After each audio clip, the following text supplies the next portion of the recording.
I thought my boyfriend was cheating on me. Turns out he just had a secret nighttime job as a professional wrestler.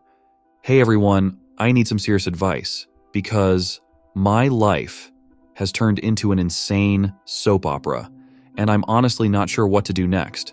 Buckle up because this is a long one and things get wild. So to start, I, 28F, have been dating this amazing guy, Jake, 30M, for about a year now. He's sweet, thoughtful, and we've had a really solid relationship so far. Or at least, I thought we did. A couple of weeks ago, Jake started acting super weird. He'd disappear for hours, sometimes even the whole night.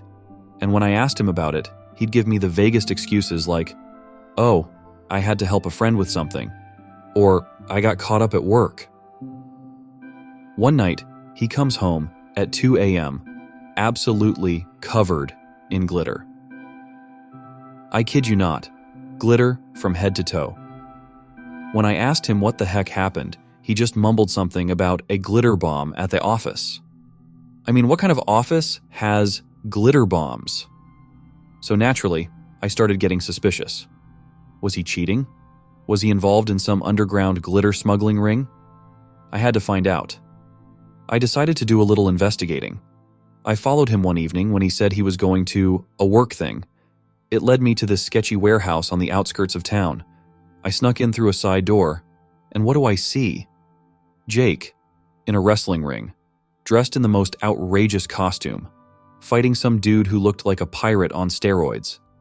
Turns out, Jake has been moonlighting as a professional wrestler. And not just any wrestler, but the Glitter Gladiator. After the match, I confronted him. He confessed everything. He started wrestling a few years back as a way to blow off steam and make some extra cash. He was afraid to tell me because he thought I'd think it was ridiculous and dump him. I was in shock, but honestly, it was kind of hot seeing him like that. So, as I'm processing all this, my phone starts blowing up. It's my best friend, Laura, 27F, calling me in a panic. She's at my apartment, and my ex-boyfriend, Dave, 29M, is there trying to kidnap my cat, Mr. Whiskers. Yes, you read that right. Dave is obsessed with Mr. Whiskers. We broke up over a year ago, but he's never gotten over the cat. He claims Mr. Whiskers is his soulmate, and he has visitation rights. I rush home, only to find Dave in my living room, holding Mr. Whiskers hostage. He's threatening to take him to Canada, where they can live out their days in peace. I'm trying to reason with him, but he's not listening. Eventually, Jake shows up, still in his wrestling gear, and it turns into a full-on showdown. Jake challenges Dave to a wrestling match for the custody of Mr. Whiskers. I wish I was making this up. They actually start wrestling in my living room, knocking over furniture and smashing my favorite lamp. Mr. Whiskers is freaking out, hissing and scratching at both of them. Finally, Jake pins Dave down and wins the match. Dave storms out, swearing he'll be back for his feline soulmate. Just when I thought things couldn't get crazier, I notice something else is off. There's a smell coming from the kitchen. I walk in to find my lasagna, which I had put in the oven before all this madness started. Completely gone. The dish is empty, not even a crumb left. I'm about to lose it when Laura sheepishly admits she got hungry and ate the whole thing while watching the wrestling match. So now I've got a professional wrestler boyfriend, an ex who's plotting to kidnap my cat, and no lasagna. I really don't know what to do next. Do I continue dating Jake knowing he's leading this double life? How do I protect Mr. Whiskers from my insane ex? And how do I get over the fact that my best friend ate my lasagna in the middle of all this chaos? Any advice would be appreciated because I'm at my wit's end here. Thanks for reading, and if you have any questions, feel free to ask. I feel like I'm living in some twisted reality show. Update number 1. Hey again, folks. Wow, I did not expect so many responses. Thanks for all the advice, and yes, I have another update because things have gotten even weirder. So after the whole wrestling showdown in my living room, Jake and I had a long talk. He promised no more secrets and even invited me to his next wrestling match, which, believe it or not, is a huge deal for him. Apparently he's up for the championship belt in his wrestling league. I decided to go, if for no other reason than to make sure there aren't any more glitter bombs involved. Meanwhile, I had to deal with Dave. He started calling me at all hours, leaving voicemails that ranged from "I miss Mr. Whiskers" to "You'll never keep us apart." It was getting creepy. I decided to get a restraining order, but when I went to the police station, guess who I ran into? My high school nemesis, Lisa, 28F, who now works there as a clerk. She was all too delighted to hear my insane story and even threw in some snarky comments about how my life had turned out. Ugh. The restraining order process was surprisingly quick, and Dave was served papers the next day. But that night, I started getting these weird late-night calls. No one would say anything on the other end.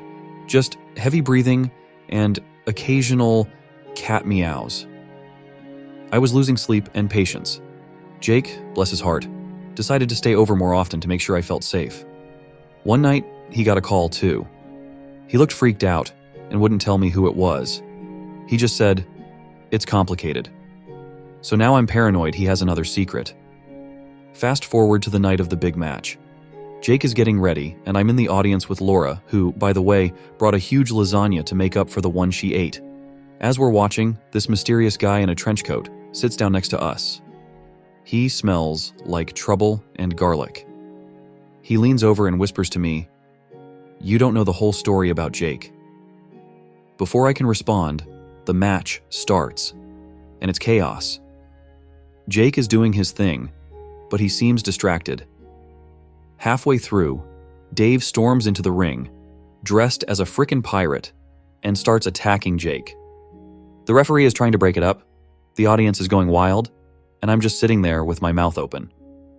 Suddenly, the guy in the trench coat jumps into the ring too. Turns out he's Jake's estranged brother, Mike, 32M, who Jake never told me about.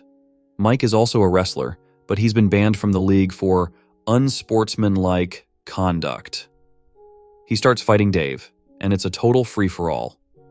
Jake finally gets the upper hand, pins both Dave and Mike, and wins the match. He grabs the microphone and starts this dramatic speech about how he's been living a lie and how he wants to come clean. He then turns to me and says, "I love you, and I want us to be honest with each other from now on." As we're leaving the arena, Jake explains that Mike was the one making the late-night calls. He was trying to warn Jake about Dave, who apparently has a history of stalking ex-girlfriends. Jake didn't want to worry me, which is why he kept it secret. I appreciate the sentiment, but I told him no more secrets. Period. We get back to my place, exhausted. I walk into my kitchen, and there's Mr. Whiskers sitting on the counter, looking smug. Next to him is a note from Dave saying, "You win this time, but we will be reunited." Creep. I don't know what's next, but at least Jake and I are on the same page now. And Laura promised to keep her lasagna eating habits under control. Thanks for all the advice, and I'll keep you posted if anything else happens. Knowing my life, it probably will. Update number 2. Hello again. Back with another update because, of course, my life has continued to spiral into absurdity. Thanks for sticking with me through this madness. After the big wrestling match and the dramatic reveal of Jake's brother, Mike, things settled down for a grand total of 2 days. Jake and I were finally enjoying a quiet night in, binge-watching our favorite show, when there was a knock at the door. I opened it to find a woman I'd never seen before, looking disheveled and frantic. "Is Jake here?" she asked. I nodded and called Jake over. As soon as he saw her, his face turned white. "Megan?" he stammered. Turns out, Megan, 28F, is Jake's ex-fiancée. Yes, ex-fiancée. Another little secret he neglected to mention. Megan burst into tears, explaining that she's in trouble and needs Jake's help. Apparently, she's been involved in some kind of underground glitter smuggling operation. I know, I couldn't believe it either.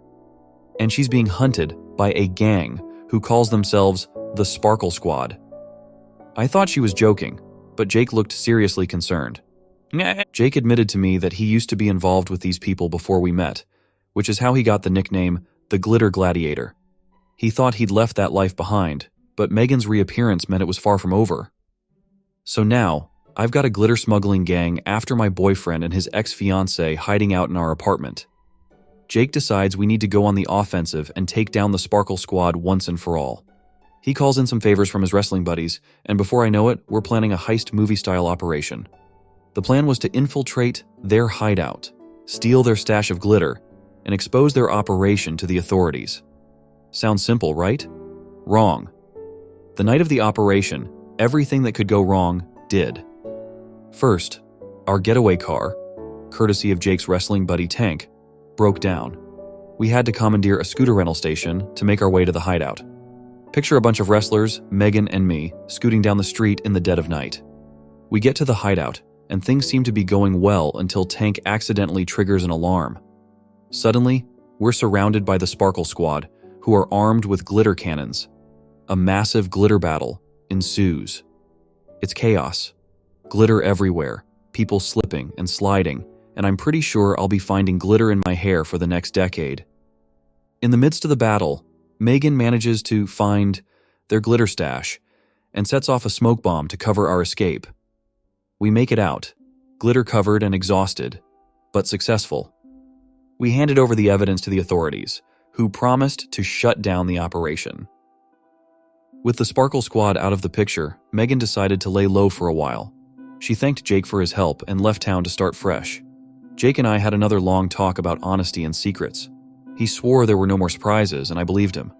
Life finally started to feel normal again.